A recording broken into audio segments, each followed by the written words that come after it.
Imagine living with a three-row electric SUV for 5 years, road trips, school runs, winter mornings.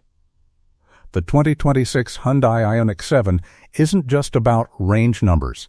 It's about whether large EV ownership finally feels practical in the same way a familiar gas-powered family SUV does. For many buyers, that's the hesitation. Not performance, not technology. It's the question of whether something this large, this dependent on charging infrastructure, can genuinely replace the reliability and convenience of a traditional three-row SUV without adding friction to daily life. And that's where the Ioniq 7 becomes interesting. Living with it over time would feel fundamentally different from early large EV attempts. Hyundai has already demonstrated with the Hyundai Ioniq 5 and Hyundai Ioniq 6 that it understands usability beyond just specifications.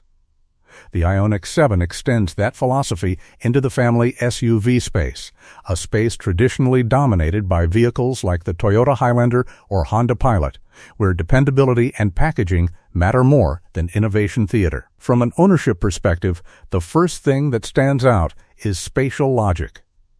The Ioniq 7's electric architecture allows a flat floor and a long wheelbase, which directly translates into easier third-row access and usable adult space. That matters over 5 years. Children grow. Carpools expand. Occasional adult passengers become regular ones. A third row that only works for short trips quietly becomes a daily frustration.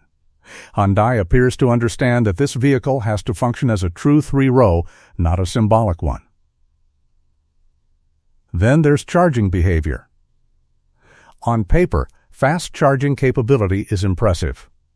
But the real ownership implication isn't peak charging speed, it's flexibility. The Ioniq 7 is built to minimize time spent waiting during road trips and to simplify overnight home charging routines. For suburban families with garages, that means waking up to a full tank every morning. Over several years, that routine becomes normal. Gas station stops become the anomaly.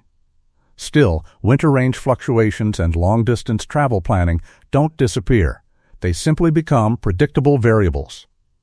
For buyers coming from gasoline SUVs, this predictability is the psychological bridge. Once the charging rhythm becomes habit, anxiety tends to fade, but only if the vehicle consistently delivers stable real-world range and reliable software.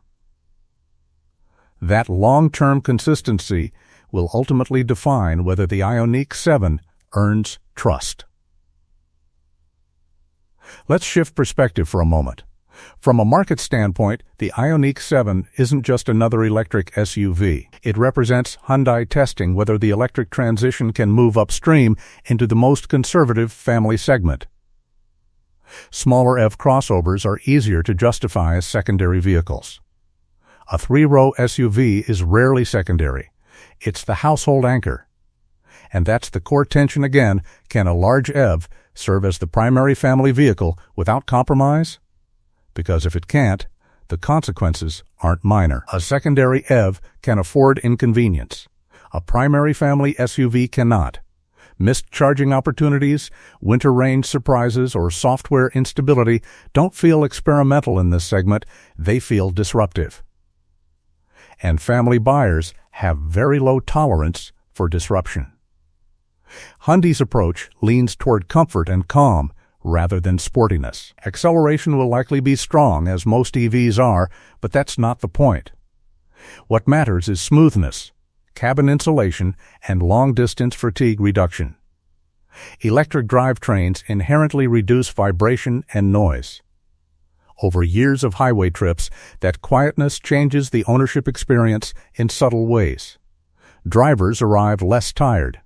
Conversations are easier. Audio systems don't fight engine noise. Technology inside the Ioniq 7 appears focused on integration rather than novelty. Large displays are expected in this segment now, but what matters more is software stability and over-the-air update capability. Over a 5 to 10-year ownership window, digital aging becomes as important as mechanical aging.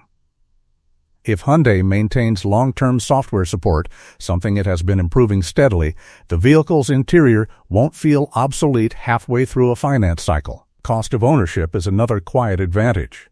Electricity is generally more stable in pricing than gasoline, and EVs eliminate oil changes and several wear components.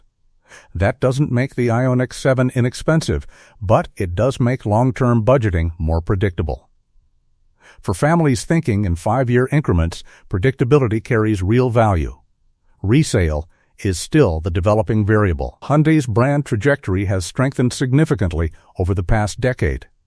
If the Ioniq sub-brand continues building credibility as it has with early models, residual values should stabilize. But large EV depreciation patterns are still forming. Early adopters will accept that uncertainty more comfortably than risk-averse buyers. So, who is this truly for? It's for families already comfortable with home charging infrastructure. It's for buyers who see their next SUV as a 5 to 7 year investment and want lower mechanical complexity long-term.